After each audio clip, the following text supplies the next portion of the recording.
Dad Lounge is a member of the Lounge Media Group.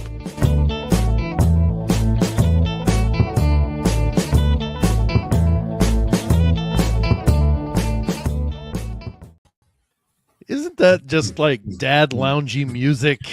Doobie doobie doo doo doobie doobie doo. Hello, everyone. Happy New Year. Welcome back into Dad Lounge.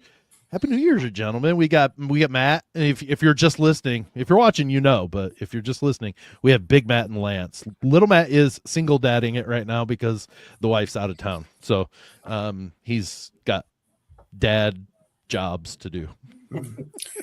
Responsibilities. Yeah. Yes, sir.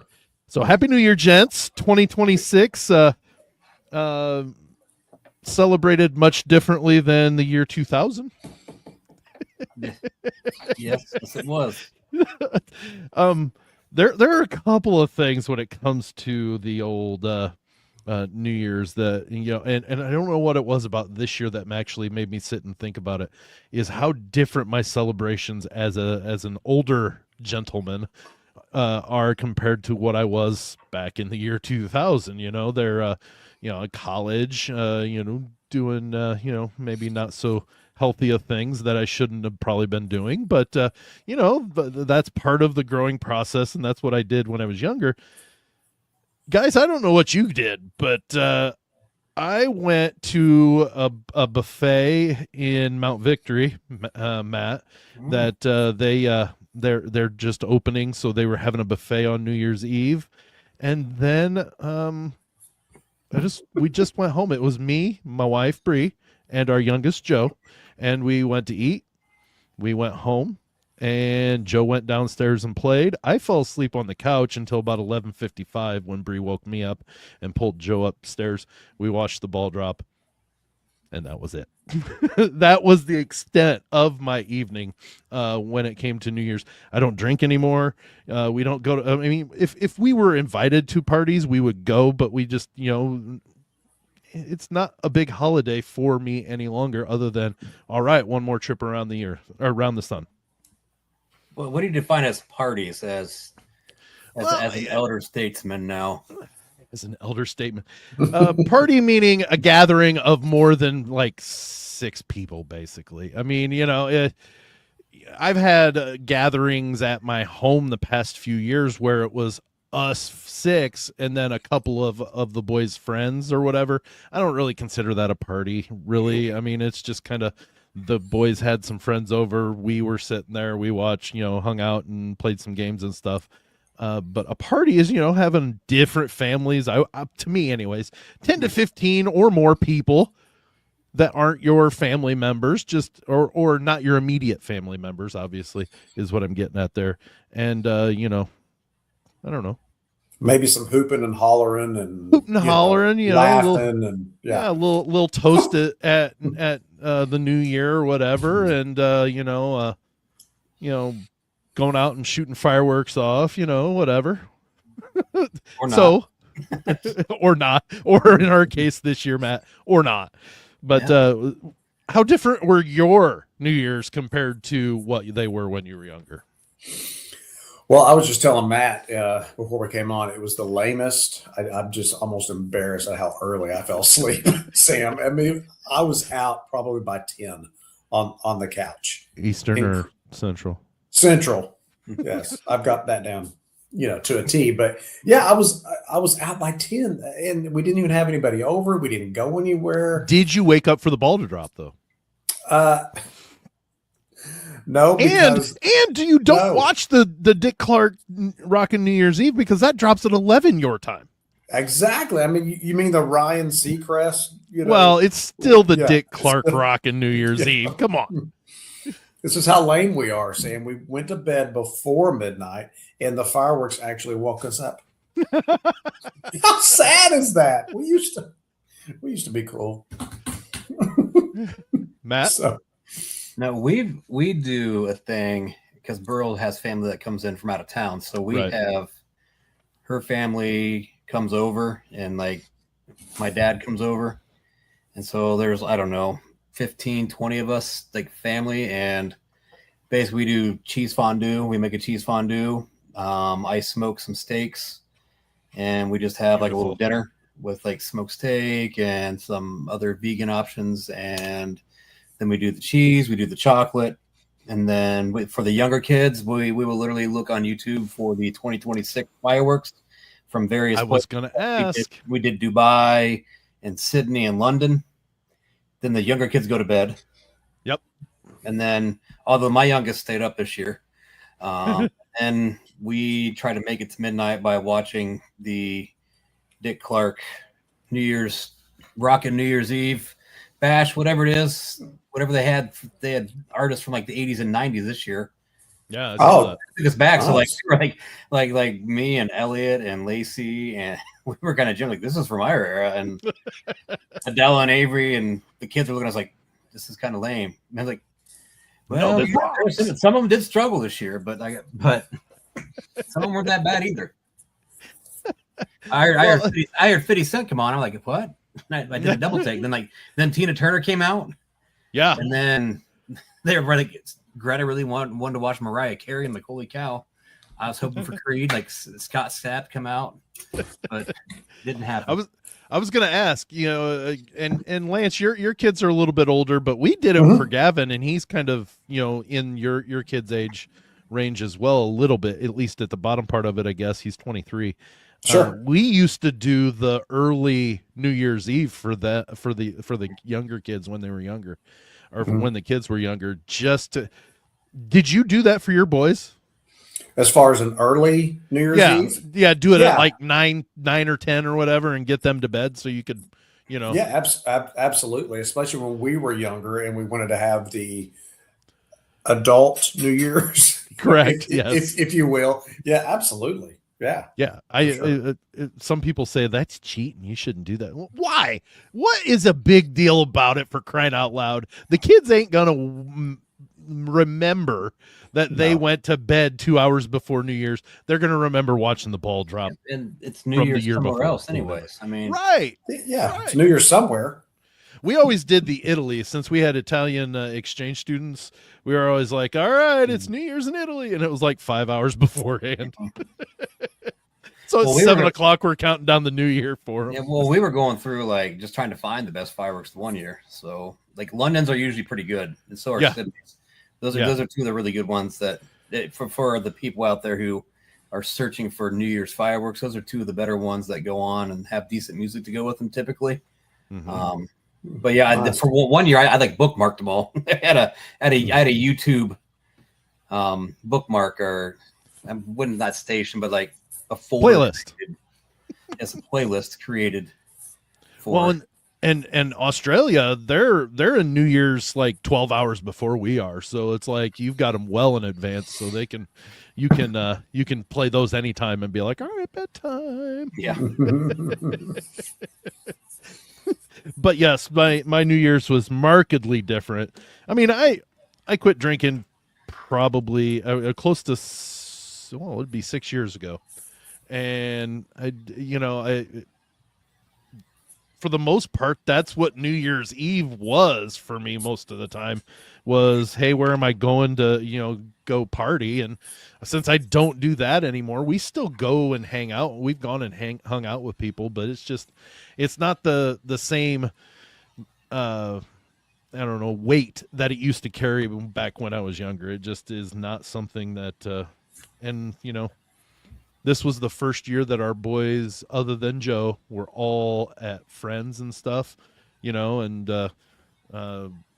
we had to have the talk of, look, you're going to do what you're going to do, but this is in your best interest to, stay within the law. But if you choose not to, you need to be smart about it and stay wherever it is you're at, because Absolutely. not everybody's going to be that smart. And I don't want you being the victim of something that happens. So definitely. I have not crossed that threshold yet, so I am. That is TBD. Yeah, and you know what, you can and this wasn't even an intended topic though, but that's one of those things that I've always told them. I've told each one of my boys as they've gotten to that age, look, you're gonna make the decisions that you make for yourself. Just understand that there will be ramifications if you are caught doing it. Just understand that. But at the same time, if you're going to do it, be smart about it. Don't go driving. Don't go doing any of that. And yeah, Matt, you're not there yet. But Lance, did you have to have that talk with your boys as well?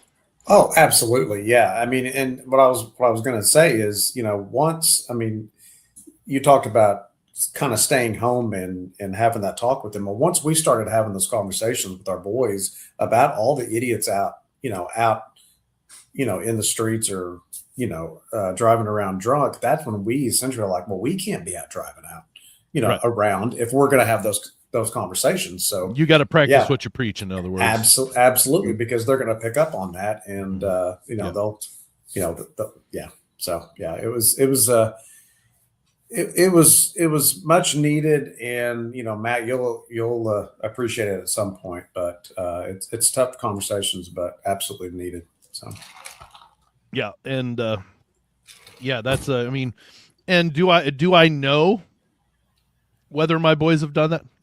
I'd like to think that they made the right choice, but you know what? I say right, but that's all within the the realm of your thinking, I guess, because yeah, that I mean, I know how I was at that age ish, in a little bit. So it's at the same time that one of those things that you're like, come on, just listen. Don't listen to me say don't do it, because I don't want you to, but at the same time, if you choose to do that, be smart about what you're doing, because it's just there was an example a couple of years before. Well, I want to say about 4 years before we moved to Ohio. There was a group of kids, and it wasn't even drinking. It was a Friday before a Friday night football game. 3 football players were driving from one of the players' houses to the school, and it was a neighboring school. Excuse me, to the one that we went to, but it was in the same town we lived in, if that makes sense.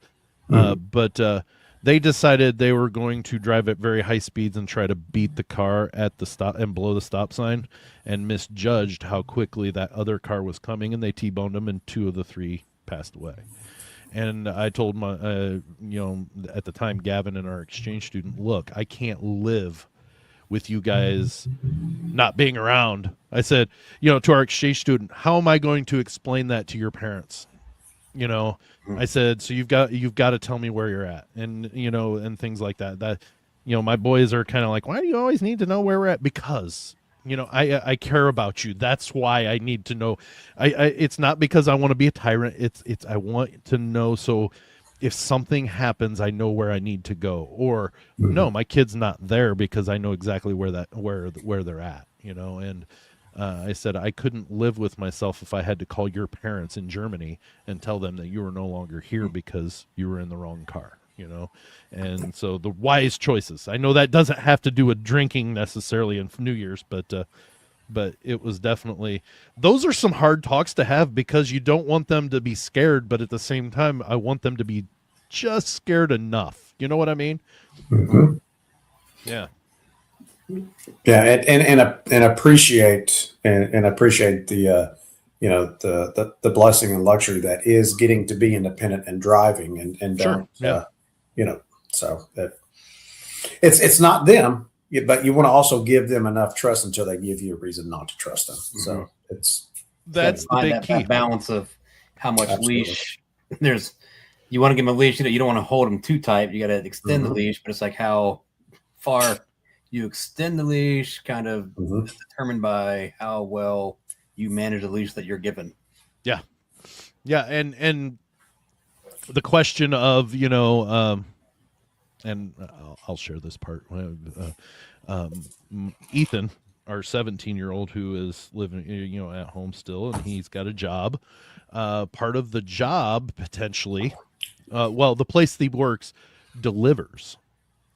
Well, in the state of Ohio, Matt, you have to be at least 18 to deliver. Most places you have to be 18.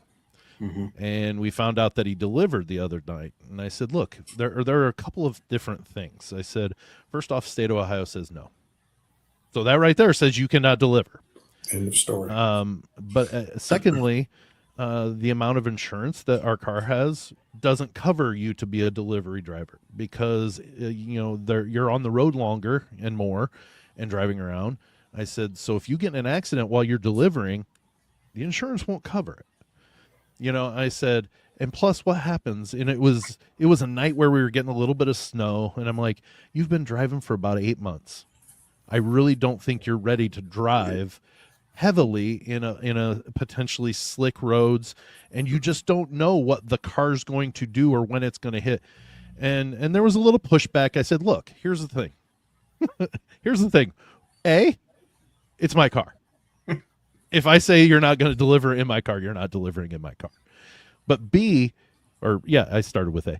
B, I care about you. I don't want you to not be covered if you go and hit somebody, not intentionally, not because you did anything negligent, because you slid through or you looked onto your GPS to see where you needed to turn, and all of a sudden you slid through an intersection and T-boned somebody. And I said, if the insurance doesn't cover that, you're paying for that the rest of your life, literally. Not just like, oh, I've got that on my conscience. Literally, you're paying every time you get paid, you're paying some money towards people that you hurt unintentionally. I said, and I said, this is not because I want to be a jerk to you. It's because I care about you and I want to make sure that you're ready to go out there. It's illegal. Well, yeah, and it's illegal. End of story. It's illegal, yeah. Yeah. And so conversations that you have to have with your sons or your kids every once in a while that aren't really the most fun, but almost every single parent, I would guarantee 99% of all parents have to have some sort of conversation like that with their child. Yeah, insurance side note here. The insurance has to know that you're delivering. If you don't let them know, you are not covered, and then they will not cover it, regardless of what your coverage is. Mm-hmm. So, and the comment up in my class in about a month or two. So, yeah, and that was another thing is Bree brought that up. She said when we were switching to him being the primary driver on the car that he was driving, they asked, "Will it be used for delivery?" That's a specific question they ask. And if not, and you are delivering, well, I talked to an officer twice, and not once did they say anything about me delivering. Doesn't matter. Doesn't matter if the cop, well, he should know it's illegal. Did he know you were delivering? If he didn't know you were delivering, he's not gonna say a word to you about it. But also, the cop isn't, or the officer is not the insurance company, and the insurance company, they ain't going to pay out if they don't have to. Well, and plus, Sam, I wouldn't want my inexperienced child delivering like that, because you would think that just inherently there'd be a sense of urgency when they're driving, like trying to get. That's the last thing you want, an experienced driver being in a hurry. That's just a bad recipe. And I didn't even mention the most important parts I mentioned. The other part I mentioned when he said, well, I had a good night. I made $70 in tips. I said, that's great. But did you replace the gas you used? And are you going to pay for the oil change when it needs it in more time than I said, those are things you probably didn't think about, did you? Mm-hmm. Well, no, I didn't think about that. Did you also have a depreciating asset? Yeah, I should have. I did bring up the 90% of delivery drivers that do it for their job, they have a beater car that they use as their delivery car, not their normal everyday car as their delivery car, because they don't want the miles and everything put on their good car. Yep. Delivering their hoopty. Yep, that's right. But anyways, I digress. Conversations that come from teenage know-it-alls. Yeah, know-it-alls. Yeah. And it came out fine. I said, the one thing I want you to understand is I don't need you to agree with me. I need you to understand what I'm saying. I said, I don't care if you agree with me. This is the way it's going to be. And respect it. Respect. Yeah, yep. Exactly. And I even told him that. I said, if I can't trust that you're going to go and tell your work that you can't deliver any longer, I'll call them. Mm-hmm. If you call them, I'll quit. I said, that's your choice. Mm-hmm. I said, that's why I'm telling you. If I can trust that you're going to tell them that, we'll have no worries. I won't contact them. Yeah, he promised me. Yeah, The funny thing I remember about this, like you just talking about this, I remember when I was in college, since I played football in college, they'd always want us to go in and like give talks to various classes at the local high schools and stuff. Yeah. I remember going in numerous times with several of my teammates and talking about, your parents are right. Like, because we're now sophomores or juniors in college. It's like, you don't think it right now, but like 4 or 5 years from now, you're gonna be sitting where we're sitting in college, and it's be like, you know what? My mom said that, and my dad warned me about this, and like, you don't think so right now, but 3 or 4 or 5 years from now, you're gonna remember something that your parents said, maybe even a teacher or a coach said, and you didn't agree with them at the time, you were mad at them at the time, but you're gonna look back like, you know what? They were right, and then they had my best interest at heart when it came down to it. So I mean, it's just kind of another one of those scenarios where it stinks in the moment, like to have the conversation, and B, as the teenager, to have that pushback from your parents, if you will. But in the long run, it pays dividends if it's applied. Yeah, correct. Yeah. So yeah, that's wow. Well, how do we get from New Year's partying to the drinking to the kids to yeah? See how we got there? I connected the dots. Sam, I was going to just kind of, if you don't mind, tell you like a highlight that I had over the New Year's holiday. Yeah. This actually was a doctor's visit that I had. And, there was I don't know, it was just kind of an odd mole that I wanted my family doctor to look at.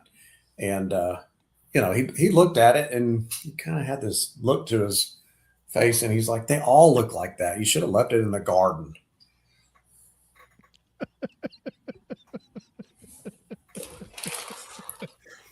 Dad joke. I couldn't be serious the entire time, Sammy. I'm sorry. Well, that is a great segue, Lance, because we're going to introduce something that we used to do in the 500 section lounge. We have to have at least 2 competitors. So we could have done it with Little Matt here as well, but since we have 2 of you here, we can play Shenanigans. See that right there, right above over my shoulder? Shenanigans. Nice. They're going to be in progress very quickly. I used to have a stinger for it, and it was a really low. It's time to play Shenanigans. Shenanigans. Yeah. So you got the rough one there. Yeah, but nice. Let me explain Shenanigans to Big Matt and Lance. So Shenanigans, there are 3 sets of 2 headlines. So 3 sets of headlines. 2 in each set. There is 1 real and 1 fake headline. I'm going to read you the headline for each and a description for each. Do not ask any questions until both headlines and descriptions are read. So I'll read you headline 1, the description, headline 2, the description. Then you're free to ask any questions, but I can only answer with what is in the description. So if you need me to reiterate or whatever, and then you will tell me which headline is Shenanigans, which is the fake headline. Okay. Then I will read you the actual real headline, and sometimes, all the time, at the end, there's a funny little type joke at the end of the article. So that awesome. May or may not be real. So, okay, are we ready for Shenanigans? Let's do it. All right. Set 1. Headline 1. Virginia Airport seeks owner of lost and found teddy bear. Norfolk International Airport is trying to unite a child with a special teddy bear left behind in the terminal. Staff posted photos and are hoping the owner comes forward. Pretty basic, pretty not too far out there, but that is headline 1. Headline 2. Runaway Roomba leads police on slow speed pursuit through apartment complex. Residents in a Florida apartment building called authorities after a rogue Roomba escaped an open door and wandered the hallways for nearly an hour. Officers eventually apprehended the device near the elevator. Those are your two headlines, gentlemen. Which one is Shenanigans? Matt, we'll start with you. Which one's Shenanigans? Yeah. You have any? Well, actually, do you have any questions about these? No, these are pretty straightforward right now. I can only imagine. I think you're setting us up for something on the next set or the third set. You think I'd do that? You're running us off gently here. Oh yeah, this is a softball. Putting it on a tee for you. Okay, well, I don't know if it's a tee or not. I'm going to say the Shenanigan one is the Lost and Found teddy bear. And oh, so you think the fake headline is the Virginia teddy bear? You think that the Roomba on the slow speed pursuit is the real one? It just seems random enough. Okay, so you're saying Shenanigans on the Lost and Found teddy bear. Yeah. Lance, how about you? I'm playing reverse psychology. I mean, it seems like this is way too easy, so therefore it absolutely has to be the Roomba as the Shenanigans. So you're saying the Roomba slow speed pursuit is the fake one? Yeah, I mean, I know it's Florida, and it totally tracks. It makes sense because Florida. But I'm going Roomba as Shenanigans. Okay, well, the fake headline, gentlemen, is the runaway Roomba. It is the fake headline. So the real headline is the Virginia airport sinks owner of Lost and Found teddy bear. Airport staff at the Norfolk International Airport discovered a well-loved teddy bear left behind in the terminal and launched a social media effort to reunite it with its young owner. They posted photos, shared details, and hoped someone would recognize the plush traveler so it could make its way home. Officials also say the bear's doing fine, but has already demanded frequent flyer miles and a window seat for the return trip. Hey-o! Okay. That's awesome. Set 2. So that is Lance 1, Matt 0 at this point. It can all change from here, Matt. No worries. Yep. So set 2. Minnesota town asks residents to stop sending Valentine's cards to its 92-year-old mayor's cat. A small Minnesota town says the mayor's cat, Mr. Whiskerson, can no longer keep up with the hundreds of Valentine's cards arriving each year. That is headline 1. Headline 2. Maryland man collects his second lottery prize 8 years later. A Maryland resident scored another major lottery win nearly a decade after his first, proving lightning can strike twice for some lucky players. Those are your two headlines, gentlemen. Which one is Shenanigans? Lance, we're going to start with you this time. You got any questions? Yeah, as far as the Minnesota town, is there nothing going on in that town? It does not say in this description, but honestly, it doesn't say that it is only coming from this town. It just says the small Minnesota town is. They're saying that the mayor's cat cannot respond to all the Valentine's cards. Okay, what was the cat's name again? Mr. Whiskerson. Mr. Whiskerson. You know what? I'm going to go and say that the lottery headline is Shenanigans. I can totally see this. If you've got nothing else going on in Minnesota. Minnesota. Yeah, let's. So you're saying the Maryland lottery is fake. The Minnesota town mayor's cat is the real one. Yeah, nobody wins a lottery twice. Come on, let's just call it like it is. Yeah. Okay. Matt, how about you? I was thinking the same thing. Along the same lines, but just to play contrarian, I'm going to say that that Mr. Whiskerson is Shenanigans, and there's a lucky guy in Maryland who's winning the lottery more than once. What makes me mad is if that's real, why can't I win it once? Absolutely. Come on. Well, some people are just lucky. Fair. It better be Shenanigans. All right. So the fake headline, gentlemen, the Minnesota town residents, and the mayor's cat. That is the fake headline. It's a pretty good one, though, wasn't it? Two reverse psychology things here. Like, Maryland man collects his second big lottery prize 8 years later. A Maryland resident hit big for the second time, winning another major lottery prize nearly a decade after his first. The man said he plays casually and doesn't consider himself particularly lucky, though the universe seems to disagree. Lottery officials asked him a secret, but he just winked and said, "I only buy tickets on days that end in day." I wonder how much did he win? Like, I did that. It didn't give me that part.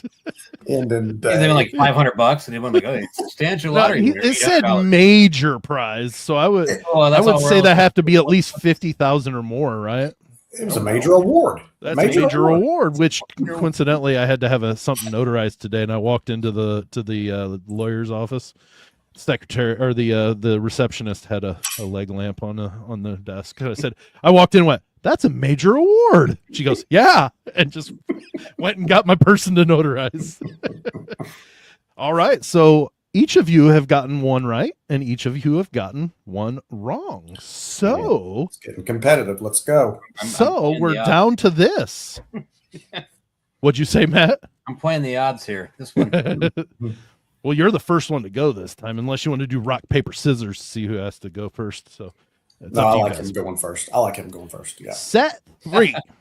Giant inflatable donut rescued from river after drifting 14 miles downstream.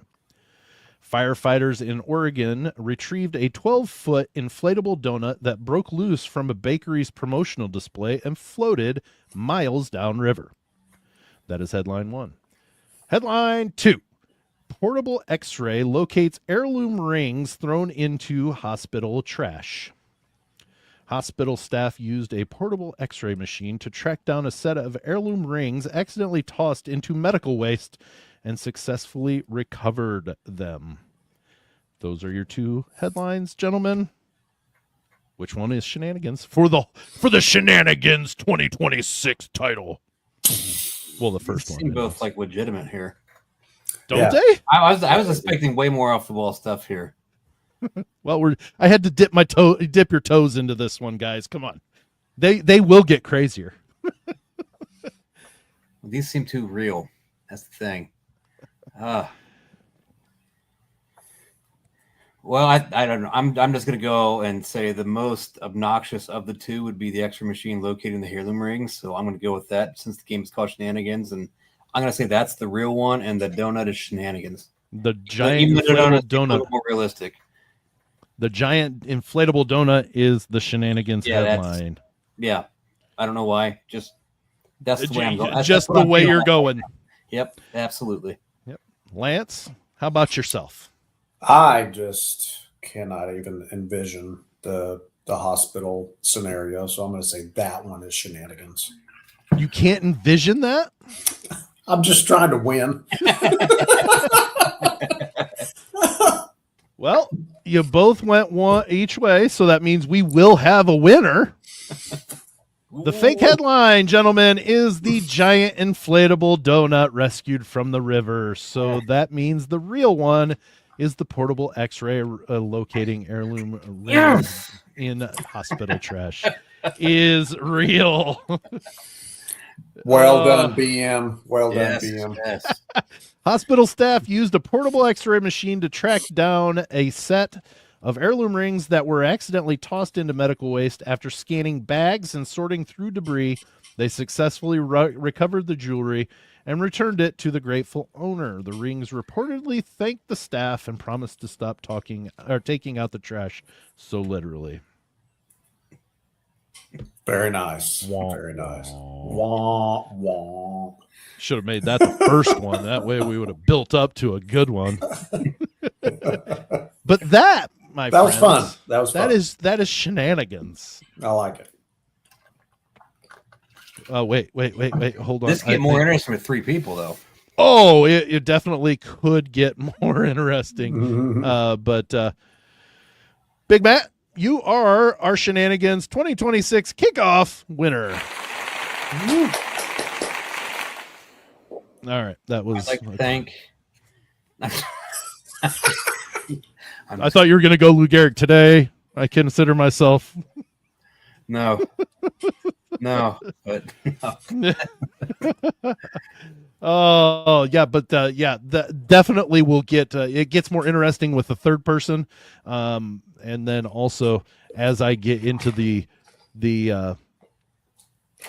hang of writing or doing these, because I go through.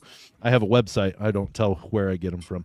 But I have a website that only gives me odd. Well, I'm sorry, it has an odd news section. So I just sit there and I go through. Babylon. What's that? Nope. I'm not going to tell you which one I went to.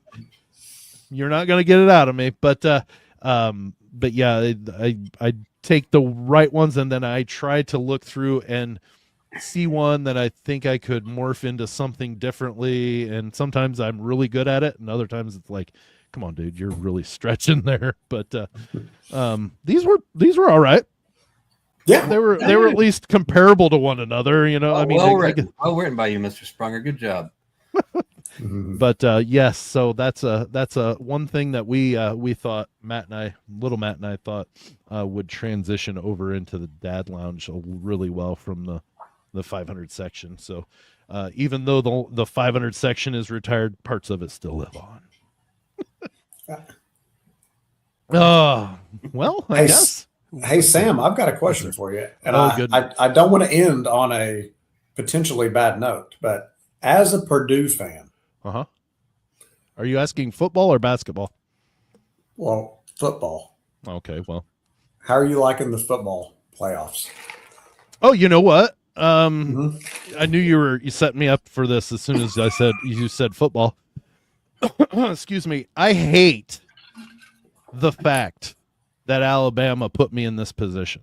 I really do. I hate Alabama even more than I did before, because they put me in the position to actually kind of hope. And by game day, I was like, can they both lose? But they put me in the position to actually hoping that IU would win the Rose Bowl. And it angers me so much.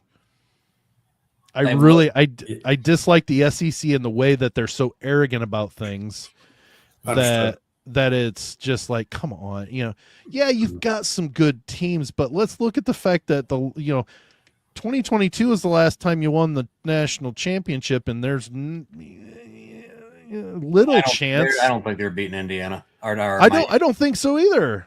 I don't think there's. I don't think Oregon or IU gets beat by. I don't think Oregon or IU gets beat by either of those teams in the championship game. I really don't. But really, if you want to go by that standard, the Big Ten's better. I mean, markedly better. Big Ten has scoreboard right now. And I'll tell you what, one thing I took away from that game, I was like, and I hate to be like this, I would have liked to have thought that my team, Oklahoma, would have given Indiana a better game. But when I was watching that, I was like, no, they wouldn't have. No, what I'm saying is, let me finish. Oh, okay. Better Alabama than my team, because yeah, Indiana looked phenomenal. Oh my gosh. Mm-hmm. And wow. I love seeing Paul Feinbaum backtrack every step as he's trying to make it seem like IU is still not that good. And I absolutely hate saying this. They are by and far, in my opinion, the best team in that tournament left. Mm-hmm. And you know what? Oregon could beat them. Good. But I don't know that they will. It's hard to beat a team twice. It's hard to beat a team twice in the same season. Yeah. But I think Indiana's got confidence now, and I think they've gotten better. I mean, that's the thing. It's like my whole thing as an Ohio State fan, I'm like, dude, can it be Indiana and Miami? So there's some vindication where Ohio State played their worst two games against those two teams, at least, because their game plans for the past two games have been awful. If they played bad and they've only lost by a combined 10 points or 13 points for this, but at the same time they lost, and they gotta fix some stuff. But I think those are the best two teams. I mean, those are the best three teams left are the Miami, Oregon, and Indiana. Think about this. In the 2 years that the 12 team tournament has existed, right? There's been only one team who has gotten a bye to win, or that has won its game. And it was IU by 35 over Alabama. Absolute beatdown. What's the SEC's Alabama record in that tournament? They have won 2 games, I believe. In the In the tournament? tournament, In the past 2 years. Georgia won, and then Alabama and Ole Miss have. Ole Miss has won 2. They've won 3 games. Alabama's won 1, and Georgia won 1 last year. So they've won 3 games. Yeah, because Tennessee Four. lost. Tennessee lost last year. You guys beat Tennessee last year, so that would have. I mean, Ohio State won 4 games last year by themselves. Yeah. Penn State won 2 games, correct? Last year. Ohio That's State true. only won 3 games, didn't they? Well, they won 2 games in the tournament. Yeah. So I mean, there's 6 games right there just from last year. Yep. And this year, Oregon won, Indiana won. Oregon's won twice. Indiana's won. There's, I mean, I don't know. And then the way IU's constructing their roster, I think, is really interesting because they. Oh my gosh, have you seen the commitments they've gotten since? He knows he can't recruit the high school kids, so it's like he's recruiting like 23-year-old grown men. Of course, they're going to be the most disciplined and most experienced team because he's basically recruiting 24-year-old grown men. They got the number 2 edge rusher. Excuse me. They got Nick Marsh from Michigan State, who was the number 7 wide receiver, and then they got Hoover from TCU. TCU, yeah. And they're just reloading from the portal. And don't get me wrong, as they do better, they're going to get some better high schoolers, but they're not going to get the equivalency of no. But I think they're going to be about that's how their program's going to be run. Mm-hmm. Where Ohio State might be more about development, and some of those other schools might be more about development. I mean, they'll still dabble in the portal, but not like Indiana. Right. I think I told you guys this in a text, but a part of me, I know Indiana looks the best, but a part of me is pulling for Ole Miss, only because I loathe LSU with a passion and Lane Kiffin, and each game and each little milestone that Ole Miss gets, LSU has to pay Lane Kiffin that bonus, and I want LSU to have to pay out the what to him, for that ridiculous contract. Oh, don't get me started on LSU. Yeah. So here's a question, anyway, and before we sign off, if Ole Miss wins it, then the whole thing wins the national championship, should Lane Kiffin get a ring? Absolutely He was the coach up until the playoffs. He's the one that put together that roster. He didn't do any of the play calling. He didn't do any of the game planning. I'm not, I am not at all arguing that. I'm just saying if he's getting his bonuses, now granted, I know it's not Ole Miss paying it, but he's getting his bonuses for that success. Should he get a ring for it? Or will LSU buy him one? They'll probably buy him one. Then they paid Brian Kelly $54 million to not coach. To go away. Hey, you want to know what's why? You want to make us feel old. I was playing when Brian Kelly was coaching Division II football against me at Hillsdale. That's true. Where was he? Where was he coaching? He was at Grand Valley State. When they won 2 national titles at Grand Valley when he was there, and I played against him for the first one of his national titles, I believe. Oh wow! Or the first 2, I don't know, for a couple of them, because they won like 4 there in like the early 2000s before he went to Central, then Cincinnati, then kind of hopped around there. But yeah. I always followed him because like I played against him. It's kind of wild to watch his rise. And then we had like one of our alumnus play for him at Cincinnati. But he's now coached at 3 major Division I colleges and managed to make $54 million to not coach.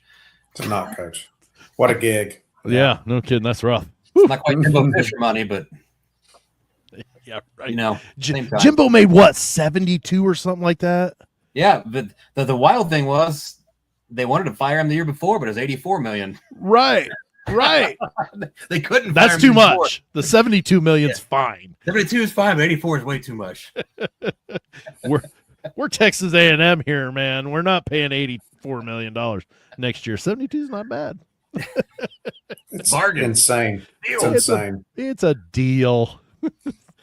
Oh, gentlemen, well, thanks for this one. This was a fun one. Just a nice way to kick off the brand new year. Another trip around the sun, I guess, so to speak. I guess that's when your birthday hits. I guess, isn't it?